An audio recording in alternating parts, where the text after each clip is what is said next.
Bismillahirrahmanirrahim. Assalamualaikum warahmatullahi wabarakatuh. Alhamdulillahirabbil alamin. Wassalatu wassalamu ala asyrafil anbiya'i wal mursalin sayyidil mursalin imamil muttaqin bin abdillah la ghaniya ba'da wa ala alihi wa ashabihi ajma'in, amma ba'd. Pertama-tama dan yang paling utama, marilah kita bersama-sama memanjatkan puja dan puji syukur kehadirat Allah Subhanahu wa Ta'ala yang telah memberikan kita kesempatan dan kesehatan serta nikmat yang amat banyak hingga kita tidak mampu untuk menghitungnya. Salawat serta salam tak lupa kita sanjungkan kepada Sang Baginda Muhammad SAW yang telah memperkenalkan agama Islam sebagai satu-satunya agama yang sangat diridhoi oleh Allah.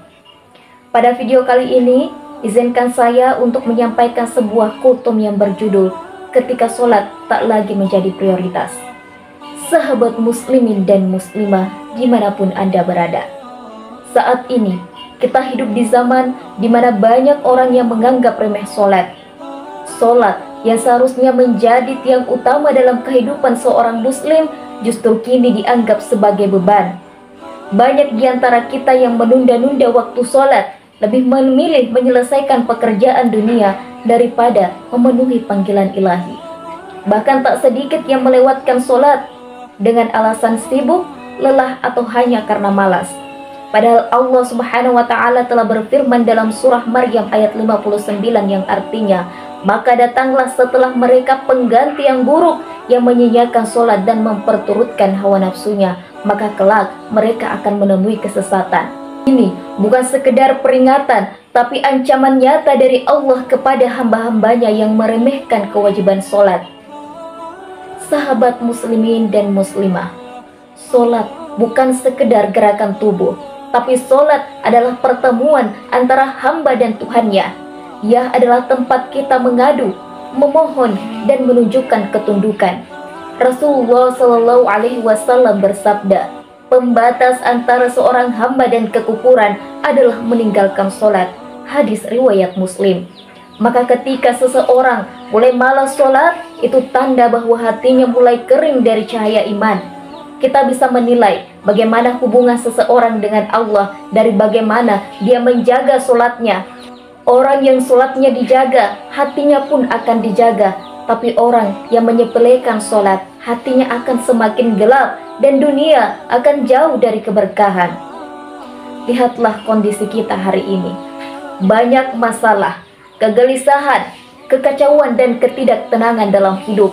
Kita sibuk mencari solusi kemana-mana, padahal aslinya solusi itu telah lama Allah sediakan dalam sholat. Tapi karena kita menganggap remeh sholat, kita kehilangan kekuatan spiritual itu. Sholat bukan hanya ritual, ia adalah nafas iman.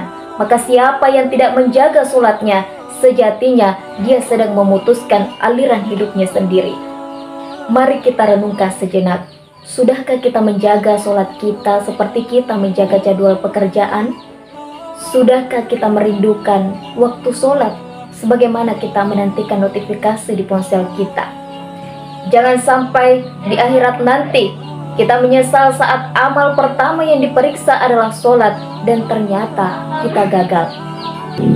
Sahabat muslimin dan muslimah dimanapun Anda berada, jangan tunggu tua untuk mulai serius dalam sholat. Jangan tunggu kehilangan untuk mulai bersujud. Dan jangan tunggu ajal menjemput sebelum kita benar-benar kembali kepada Allah. Jadikan sholat sebagai pusat hidup kita, bukan pelengkap waktu luang. Karena sholat bukanlah beban, tapi nikmat. Bukan kewajiban semata, tapi kebutuhan jiwa. Semoga Allah melembutkan hati kita, membangkitkan kesadaran dalam diri kita, dan menguatkan kaki kita untuk terus berdiri dalam saf-saf sholat sampai ajal menjemput kita dalam keadaan bersujud. Mungkin cukup sekian yang bisa saya sampaikan.